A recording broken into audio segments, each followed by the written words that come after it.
O sucesso do Flamengo dentro de campo é fruto de uma revolução na gestão do clube que começou 6 anos atrás. Números expressivos, significativos, convincentes. E não, nós não estamos falando da capacidade do Flamengo de marcar gols numa partida, mas sim da habilidade em fazer dinheiro. Em 2013, o presidente Bandeira de Mello assumiu o clube com uma dívida de 741 milhões de reais. O time venceu a Copa do Brasil naquele ano, sem deixar de se preocupar em equacionar e pagar o que devia. A administração do Eduardo Bandeira de Mello teve como principal virtude justamente arrecadar e gastar menos do que arrecada. Só que por conta desse esforço, não havia dinheiro para grandes contratações. Todo o dinheiro que entrava, a maior parte dele não era para investir em jogadores, era para pagar a dívida, depois começar a melhorar a infraestrutura, montar um centro de treinamento de verdade, começar a endereçar a questão do estádio. Em 2015, a chegada de um grande reforço, Paulo Guerreiro, já era um indício de que uma parcela do dinheiro começava a ser direcionada para contratações de peso. No ano seguinte, veio Diego, um dos jogadores do atual grupo. O planejamento foi muito bem feito. Eu acho que eles têm que ter muita personalidade e força para combater o imediatismo que o nosso país e o nosso futebol vive, mas vale a pena, o resultado está aí. No segundo mandato do presidente Bandeira, em dezembro de 2018, a dívida do Flamengo já havia caído para 469 milhões de reais. A equipe já contava com grandes nomes. E em 2019, sob a administração de Rodolfo Landim e com as contas em dia, foi possível montar esse super time que vem encantando a torcida. Foram 8 reforços de impacto. Entre eles, Bruno Henrique, Gabigol, Arrascaeta, a contratação mais cara da história do clube. E o investimento se pagou com golaços como esse, na vitória sobre o Ceará por 3-0. Foi nesse jogo que o Flamengo assumiu a liderança do Brasileirão e não largou mais. No banco de reservas, o técnico Jorge Jesus, o maior salário de um treinador no futebol brasileiro. No ano passado, as receitas de marketing e comercial, somadas à venda de jogadores, direitos de transmissão e bilheteria, totalizaram uma receita de 538 milhões. Em 2019, o faturamento já aumentou. De janeiro a setembro, o clube arrecadou 652 milhões de reais. E outros valores ainda serão somados a isso. Premiação da Libertadores, por exemplo, mais 85 milhões no caixa. A torcida também tem dado a sua contribuição. A média de público pagante do Flamengo nesse ano é de 51.925 torcedores por partida. E a arrecadação já superou os 88 milhões de reais. Um planejamento econômico que resultou na conquista de 2 títulos importantes para o clube nesse ano. A torcida teve que ter paciência de suportar aí 4, 5 anos sem ter os resultados esportivos que queria, mas sabe que todo ano, pelo menos por um bom tempo, o time tem a infraestrutura, tem as condições financeiras, tem a capacidade técnica de competir. Seguindo assim, o Flamengo já vai precisar pensar num novo investimento: aumentar a sala de troféus. O futebol conhece glórias, mas, às vezes, antes do auge, existe o abismo. E o Flamengo, gigante por natureza, inflamado por milhões, precisou encarar o fundo do poço para finalmente descobrir quem realmente era. Houve um tempo em que o rubro-negro vivia cercado por dívidas, crises internas, humilhações públicas e um peso histórico que parecia maior do que sua capacidade de se levantar. Parecia não haver saída. Os sonhos ficavam cada vez mais distantes, a fé da torcida resistia sozinha, e o clube cambaleava como um colosso ferido. Mas é justamente quando tudo está prestes a ruir, é que algo realmente desperta. O que ninguém imaginava é que, por trás do caos, estava sendo forjada a transformação mais profunda da história recente do futebol brasileiro. A ruína que muitos apontavam como o fim inevitável do Flamengo se tornou, na verdade, o ponto exato onde nasceu o maior Flamengo de todos os tempos. Um Flamengo que não apenas se reconstruiu, renasceu feroz, movido por disciplina, estratégia, orgulho e uma força coletiva como há muito não se via. Este não é apenas um relato sobre títulos. nem sobre a simples evolução de um time. É a história de um colapso que se transformou em combustível, de uma instituição que encarou seus fantasmas e escolheu ser dona do próprio destino. É a saga de um renascimento que gerou uma das fases mais dominantes, emocionantes e avassaladoras da história do clube, possivelmente de todo o continente. E, acima de tudo, é a jornada de um povo que nunca deixou de acreditar, mesmo quando tudo dizia o contrário. Prepare-se para revisitar as dores, os medos, as decisões ousadas e os momentos que mudaram o rumo do Flamengo, porque, para entender o reinado, é preciso encarar a ruína e descobrir como ela se tornou a semente de uma grandeza sem precedentes. Quando falamos sobre o Flamengo, não falamos apenas de um clube. Falamos de uma instituição que move sentimentos profundos, desperta paixões ancestrais e carrega, em cada detalhe, a vibração de milhões que vivem o vermelho e preto, como extensão da própria pele. Mas houve um momento em que toda essa grandeza parecia em risco, um período em que as rachaduras internas começaram a se tornar visíveis demais, profundas demais, perigosas demais para serem ignoradas. A cada nova manchete, a cada nova crise, era como se o Flamengo estivesse sendo empurrado lentamente para um precipício. A situação financeira caótica, as trocas constantes de comando, os projetos interrompidos e a falta de rumo transformaram o clube num gigante cambaleante, numa potência paralisada, sufocada por sua própria história. Muitos diziam, o Flamengo acabou. Outros, silenciosamente, temiam que talvez fosse verdade. Mas é fascinante como o futebol e a vida encontram formas de surpreender. Porque foi justamente nesse ponto crítico, nesse cenário de incerteza, que uma virada começou a se gestar. Não de um dia para o outro, não por um golpe de sorte, mas por uma combinação rara e poderosa de coragem, planejamento e renascimento moral. Nesta narrativa, vamos voltar a esse momento. Vamos revisitar os erros, os limites, os conflitos e as escolhas, algumas impopulares, outras quase desesperadas, que pavimentaram o caminho para uma transformação tão profunda, que, hoje, parece quase impossível acreditar que ela começou em meio à ruína. Vamos acompanhar os personagens dessa reconstrução, as ideias que redefiniram o clube e os bastidores de uma ressurreição que viria a mudar não apenas o Flamengo, mas o futebol brasileiro. Porque, às vezes, é preciso ver um gigante cair, para entender do que ele é feito quando decide se levantar.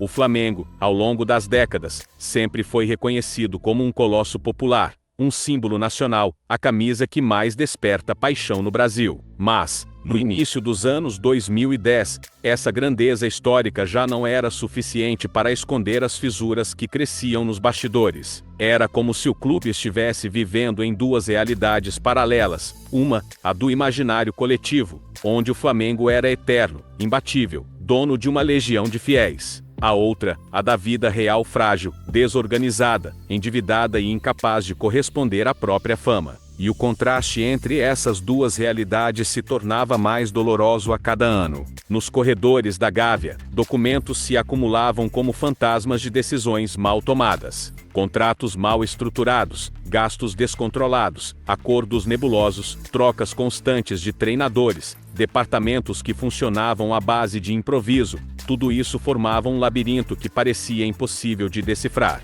O Flamengo precisava correr atrás do próprio prejuízo antes mesmo de tentar correr atrás de vitórias. O torcedor, claro, sentia. Mesmo sem ver os números, mesmo sem entender as complexidades internas, ele percebia que algo estava errado. O time entrava em campo com brilho nos olhos, mas sem estrutura por trás. E a arquibancada, sempre generosa, começava a experimentar uma mistura rara de amor incondicional, com medo do futuro. O ano de 2012 chegou como um alerta final. A cada rodada, o clima de instabilidade ficava mais evidente. Não era apenas o desempenho dentro de campo, marcado pela irregularidade e pela falta de padrão. O maior problema estava no extracampo. O Flamengo já não tinha direção, ou melhor, tinha direções demais. Cada gestão deixava uma herança de problemas, decisões apressadas e soluções temporárias. Era como se cada ano começasse do zero, cancelando o que havia sido feito antes. O endividamento era monstruoso. dívidas trabalhistas, dívidas fiscais, dívidas com jogadores, dívidas antigas que se acumulavam como uma avalanche silenciosa. O Flamengo vivia como um gigante aprisionado entre papéis, processos, cobranças e promessas não cumpridas. E o mais assustador é que essa realidade já não podia ser escondida, nem mesmo de quem não queria enxergar. Enquanto isso, no campo, o time tentava sobreviver. Jogadores chegavam e saíam como personagens de um elenco que mudava mais rápido do que o torcedor conseguia decorar. Não havia continuidade, não havia filosofia, não havia planejamento. O Flamengo era um barco enorme, pesado, com sua história imensa, mas sem bússola, e cada onda de crise o empurrava ainda mais para o fundo. Foi nesse contexto que muitos começaram a usar uma frase que, para o rubro-negro, doía como faca. O Flamengo morreu, não no sentido literal, claro. O Flamengo nunca morreria de verdade, porque seu povo não deixaria. Mas o espírito vencedor, o protagonismo, a essência dominadora, tudo isso parecia debilitado. A instituição estava de pé apenas pelo amor de milhões de torcedores, mas internamente, sua estrutura estava em colapso. Era comum ver jornalistas, comentaristas e até rivais falando que o Flamengo era gigante só no nome. E por mais injusto que fosse, havia um fundo de verdade doloroso. Um clube tão monumental não podia sobreviver apenas de paixão. Ele precisava de organização, de responsabilidade, de um plano. Mas, naquele momento, tudo isso parecia um sonho distante. No entanto, é importante entender: o Flamengo não caiu porque era fraco. Ele caiu porque era grande demais para continuar vivendo em improviso. A própria grandeza cobrava um preço. As arquibancadas, mesmo cheias, não conseguiam apagar incêndios. O Maracanã ecoava cantos poderosos, mas nenhum deles conseguia reduzir o rombo financeiro ou dar estabilidade administrativa. E, enquanto isso, as derrotas se acumulavam como sintomas de um organismo debilitado. O torcedor, fiel como poucos no mundo, continuava acreditando, mas acreditava com o coração apertado. Havia medo no ar. Medo de que o Flamengo não tivesse forças para se reerguer. Medo de que um clube tão amado fosse engolido por uma década inteira de erros. Mas é exatamente aqui que a história começa a mudar. Porque, em meio ao caos, uma percepção começou a nascer. Não era mais possível continuar vivendo de passado. Não era mais possível se esconder atrás do tamanho da torcida. Não era mais possível esperar que a emoção resolvesse o que a razão insistia em ignorar.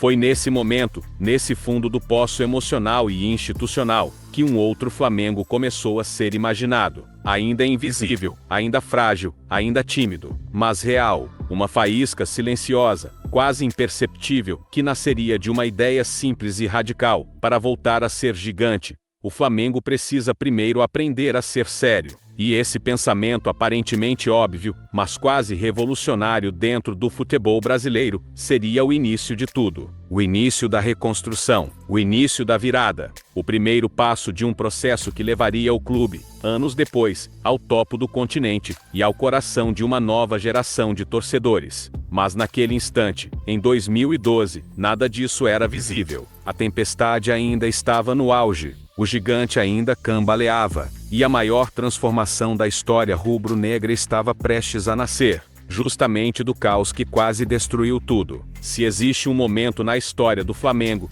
em que tudo parece ter parado, como se o tempo respirasse fundo antes de virar uma página, esse momento aconteceu entre o final de 2012 e o início de 2013. Foi quando o clube, pela primeira vez em muito tempo, olhou para si mesmo sem máscaras, sem desculpas, sem a proteção sentimental que sempre o acompanhou. Um instante de brutal honestidade interna, capaz de separar sonho de realidade. E, naquele espelho incômodo, o Flamengo viu o que se tornara: um gigante cansado, fragilizado, sufocado por erros acumulados e decisões impulsivas. Mas, como em toda grande virada, foi justamente esse reconhecimento que abriu espaço para algo novo. A mudança começou com uma ideia simples, porém transformadora. O Flamengo precisava ser administrado como sua grandeza exigia, não como um clube qualquer, mas como uma instituição gigante, responsável e profissional. E essa lógica, que anos depois pareceria óbvia,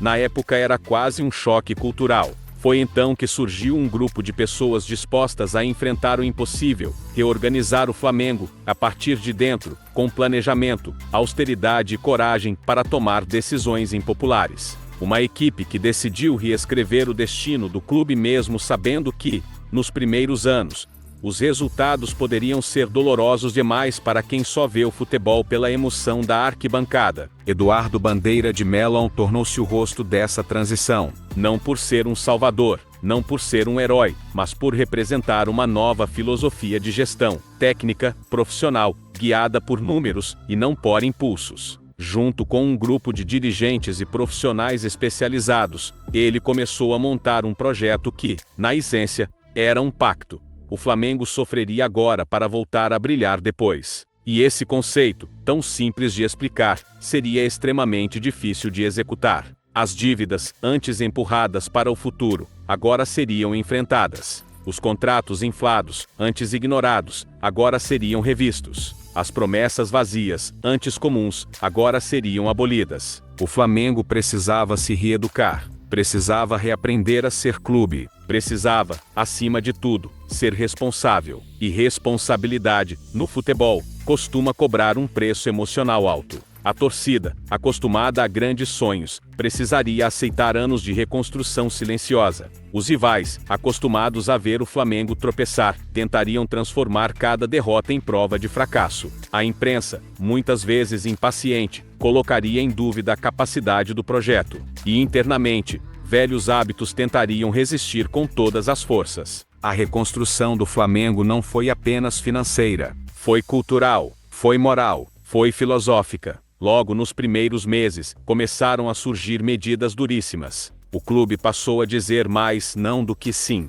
Jogadores caros, estrelas em decadência e contratações de impacto, tudo isso ficou em segundo plano. O dinheiro que antes seria usado em apostas de curto prazo agora precisava ser direcionado para pagar dívidas, equilibrar as contas, regularizar impostos, renegociar acordos antigos e restaurar a credibilidade institucional. E, para um clube tão emocional quanto o Flamengo, isso foi um choque. Mas o mais impressionante é que o torcedor entendeu. Não todos, nunca todos, mas uma grande parte da nação enxergou que ali não havia fraqueza, e sim coragem. Não havia abandono, mas reconstrução. Não havia conformismo, mas estratégia. E, pouco a pouco, o Maracanã começou a cantar de um jeito diferente. Um canto que dizia: estamos com vocês. Mesmo nos anos difíceis. Era raro ver um clube brasileiro adotar um projeto de longo prazo com tamanho comprometimento. Mais raro ainda era ver um clube com torcida tão gigantesca aceitar uma travessia tão árdua.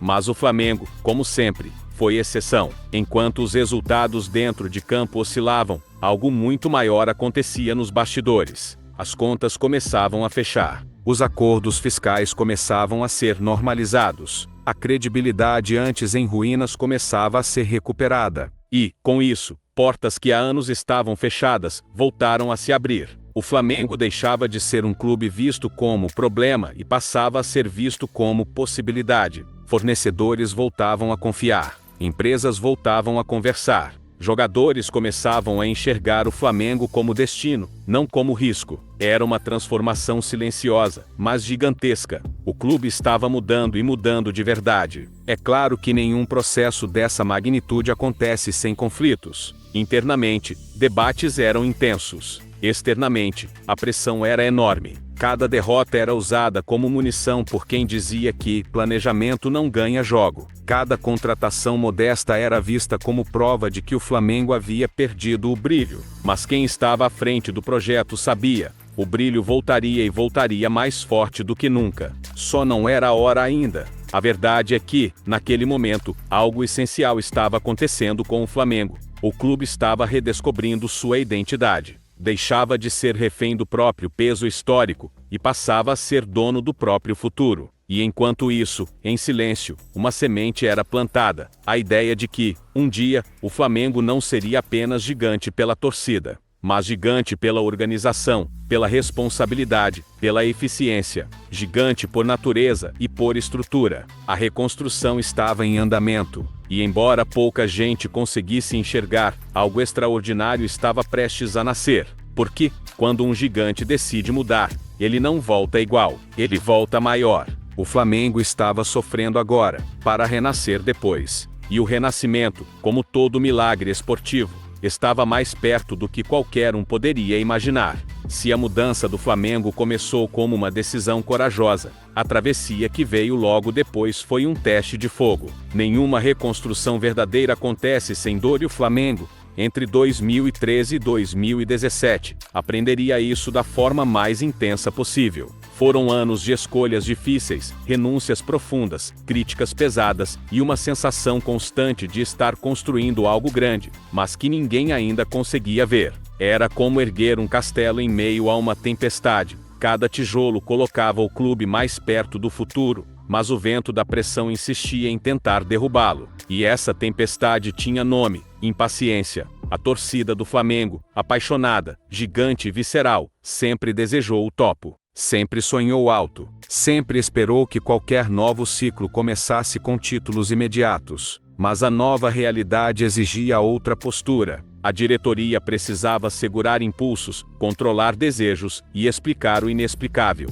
que o Flamengo, mesmo enorme, precisava aprender a dizer não. Enquanto muitos clubes buscavam a glória rápida, o Flamengo fazia o oposto. Dizia: não há contratações caras, não há atalhos, não há promessas sedutoras. O rubro-negro precisava pagar dívidas, equilibrar contas, reorganizar departamentos. E isso exigia uma disciplina quase desumana. Cada real contava, cada decisão tinha peso histórico. Jogadores que chegavam eram avaliados antes pela responsabilidade financeira do que pelo brilho dos nomes. Contratos eram renegociados com rigor clínico. Setores internos, antes improvisados, começavam a ser reconstruídos com profissionalismo e metas definidas. E, ainda assim, do lado de fora, muita gente perguntava: mas e os títulos? E o Flamengo gigante? E o time para brigar por tudo? A verdade é que o time, dentro de campo, oscilava. Havia momentos de esperança, como a surpreendente Copa do Brasil de 2013, e momentos de frustração,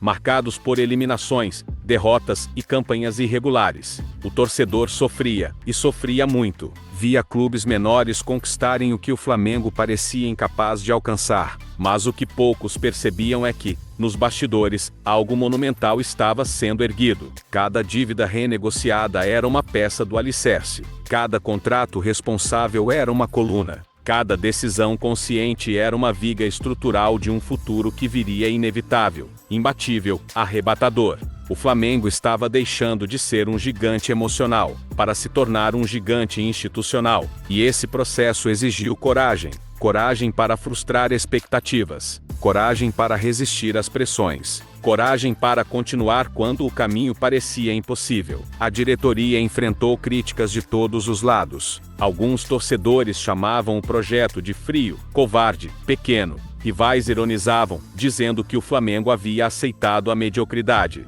Setores da imprensa repetiam que planejamento demais tira a alma do futebol. Mas, no íntimo do clube, algo precioso estava nascendo: identidade. Os profissionais que trabalhavam no dia a dia começaram a sentir a diferença. O Flamengo estava se tornando um clube previsível nas decisões, seguro nas escolhas, firme nos objetivos. O caos administrativo, antes regra, agora era combatido com eficiência. A bagunça virou processo. A improvisação virou método. A intuição virou planejamento. E, como toda grande revolução, essa mudança produzia um efeito invisível, porém transformador. A confiança começava a voltar. Empresas voltavam a bater na porta. Fornecedores queriam negociar novamente. Patrocinadores enxergavam o Flamengo com maturidade. E, pela primeira vez em muito tempo, jogadores de alto nível começavam a ver o Flamengo não como um risco, mas como um destino atraente.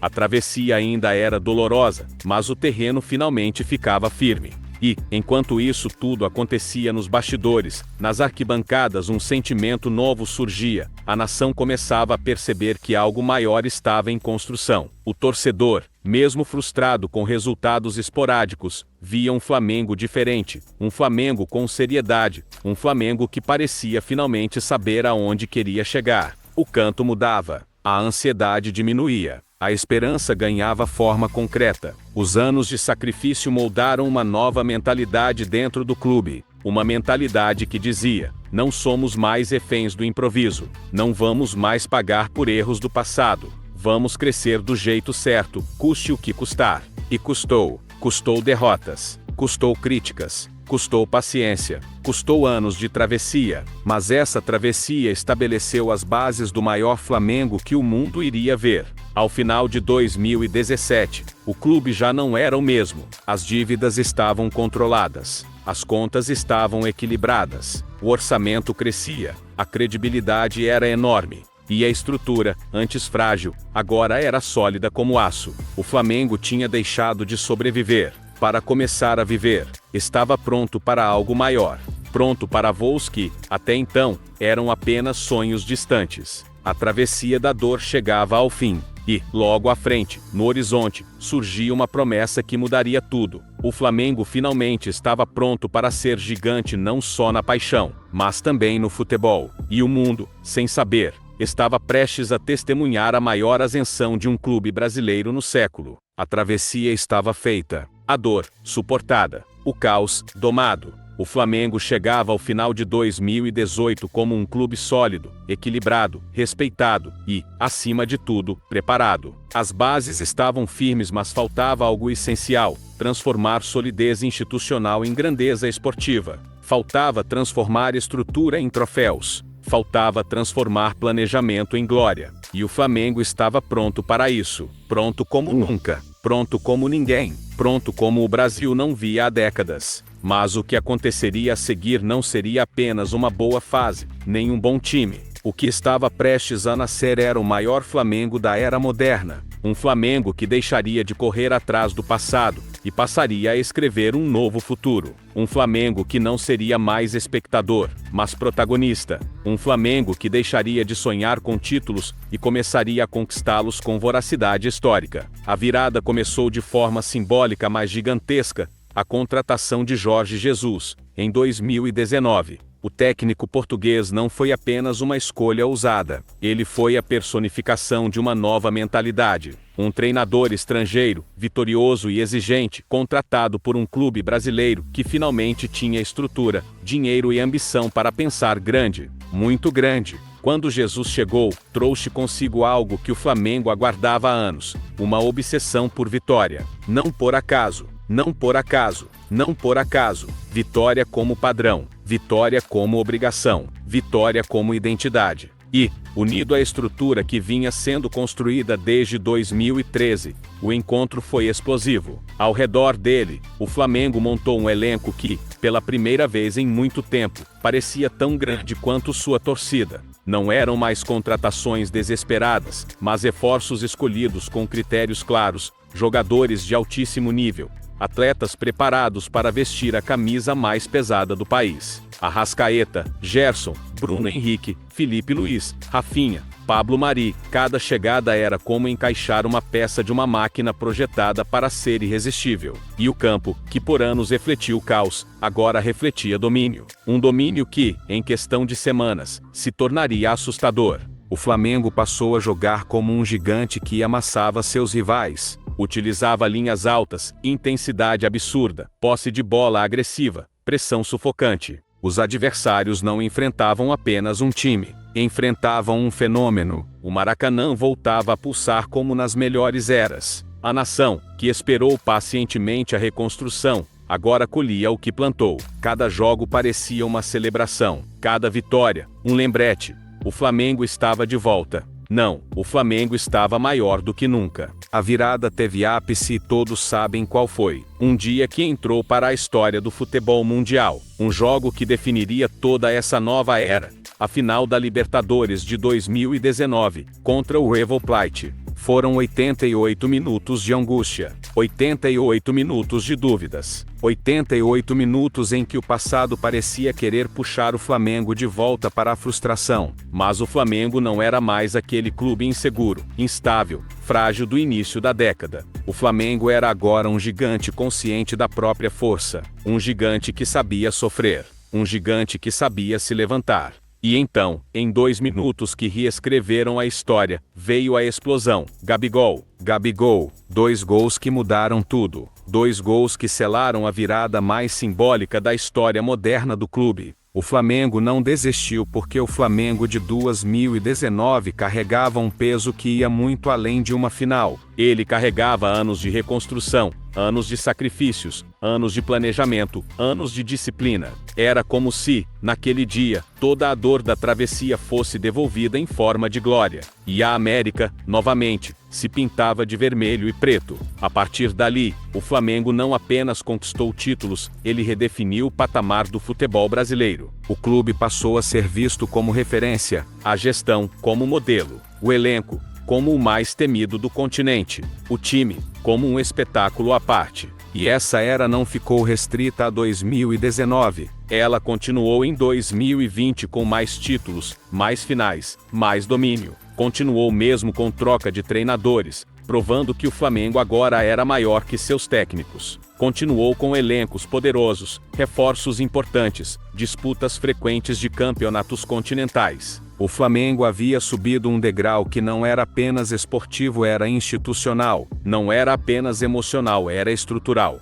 Não era apenas momentâneo, era permanente. O que começou como um clube que quase morreu em 2012, se transformou em um gigante, que se recusaria a ser pequeno novamente. A virada gigantesca não foi apenas levantar taças. Foi levantar o próprio Flamengo. Foi recuperar o respeito. Foi recuperar o medo que os adversários tinham. Foi recuperar a hegemonia. Foi recuperar a alma rubro-negra não como esperança, mas como certeza. O Flamengo finalmente deixava de sonhar para começar a dominar. E a década, que começou em ruínas, agora terminava com o clube no topo do continente, temido, respeitado e maior do que qualquer previsão ousaria imaginar. O Flamengo que emergiu após 2013 não era apenas um clube recuperado, era uma instituição renascida, reformulada, reestruturada, reconectada com o próprio DNA. O que começou como um projeto de reconstrução financeira, quase burocrático, terminou como um movimento revolucionário que alterou o eixo do futebol brasileiro econômica, esportiva e culturalmente. E, ao contrário de outros ciclos vencedores do passado, desta vez o Flamengo não seria apenas um gigante ocasional, estava prestes a se tornar um império. Quando o clube finalmente zerou sua dívida bancária, quando passou de protagonista de escândalos para protagonista de decisões, quando voltou a erguer taças nacionais e internacionais, algo maior começou a acontecer. As pessoas dentro e fora do Flamengo perceberam que o clube não havia apenas vencido títulos, havia criado um novo modelo de sobrevivência e grandeza no futebol brasileiro. E é aqui que nasce o verdadeiro legado da reconstrução. Porque o Flamengo provou com dados, com transparência, com gestão e com paixão que um clube popular também pode ser profissional, que um time de massa também pode ter disciplina, que uma instituição emocional, movida por 40 milhões de vozes, também consegue dizer não ao populismo interno e ao imediatismo esportivo. Esse foi o ponto de virada. E esse foi o ponto que abalou a lógica de décadas do futebol nacional. A reorganização do clube não apenas tirou o Flamengo do caos,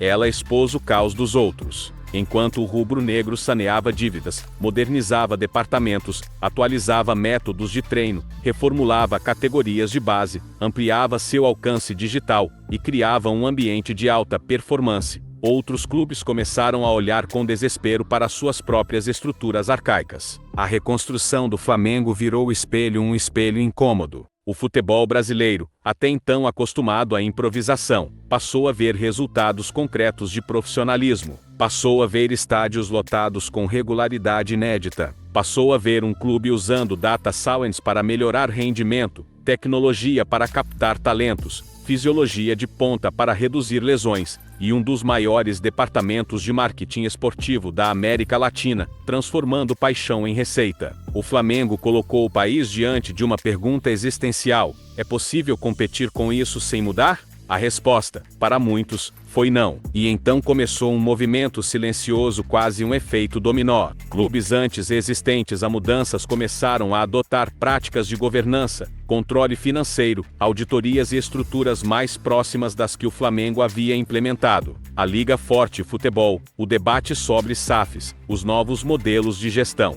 Tudo isso cresceu impulsionado pelo contraste claro entre o antes Flamengo e o depois Flamengo. Paralelamente, o clube carioca reintroduziu o Brasil no mapa do futebol global. A final da Libertadores de 2019, o Maracanã pulsando em 2019 e 2022, a volta do protagonismo continental. Tudo isso recolocou o país como referência esportiva. Jogadores europeus começaram a considerar o retorno ao Brasil como opção real, não apenas como aposentadoria de luxo. E o Flamengo foi o epicentro dessa transformação. Rafinha, Felipe Luiz, David Luiz, Diego Ribas, Johnson, Bruno Henrique. Cada contratação virou um manifesto. Mas talvez o maior legado não esteja no campo financeiro, esportivo ou institucional. Talvez o maior legado esteja no emocional, porque o Flamengo reacendeu no torcedor brasileiro, mesmo no rival, uma ideia que parecia perdida.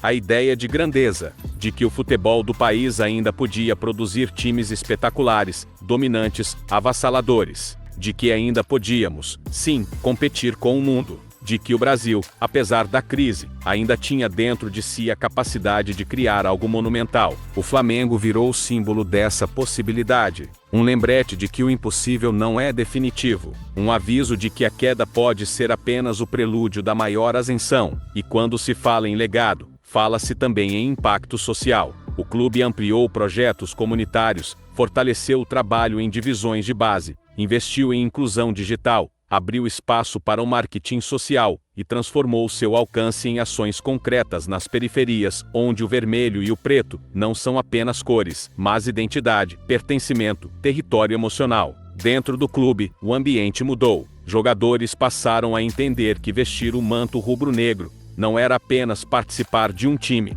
mas integrar uma instituição com um senso de missão. Treinadores chegaram sabendo que o Flamengo tinha um padrão a seguir, uma forma de pensar, uma cultura interna. E fora dele, a percepção mudou ainda mais. O Flamengo, que já era um fenômeno nacional, se tornou uma força continental. Patrocinadores globais passaram a disputar espaço na camisa. As redes sociais rubro-negras se tornaram as maiores do continente. O clube virou referência de mídia. Seu modelo de conteúdos, transmissões internas, bastidores e presença digital influenciou o país inteiro. No fim das contas, a reconstrução que começou como um remédio amargo terminou como revolução. E revoluções deixam marcas. O Flamengo não apenas se reergueu, ele alterou a trajetória do futebol brasileiro, criou padrões novos, levantou a régua, empurrou o país para o futuro. E assim, sem perceber, enquanto buscava apenas sobreviver, o clube criou a fundação do seu próprio império.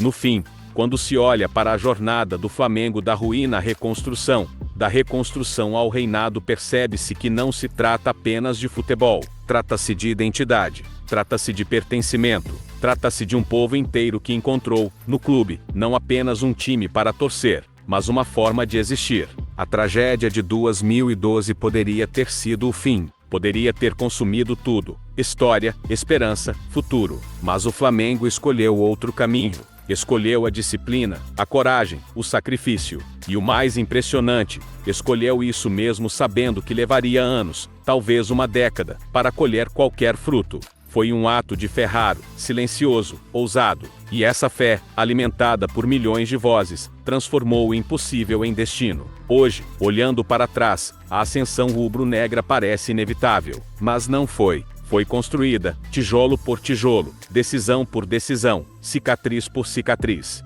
E é justamente por isso que a história do Flamengo não termina com títulos, com glórias ou com taças brilhando sob a luz do Maracanã. Termina e recomeça no coração do torcedor que sabe que nada é garantido, que todo império pode ruir se esquecer de onde veio, que toda hegemonia depende de responsabilidade, paixão e memória. Porque o Flamengo não é um clube que venceu, é um clube que sobreviveu, e por ter sobrevivido, aprendeu a nunca mais se contentar com pouco. O círculo nunca se fecha. Ele continua pulsando, crescendo, renascendo, como o próprio Flamengo. Comenta aqui, qual é o melhor Flamengo, o de 2019 ou de 2025?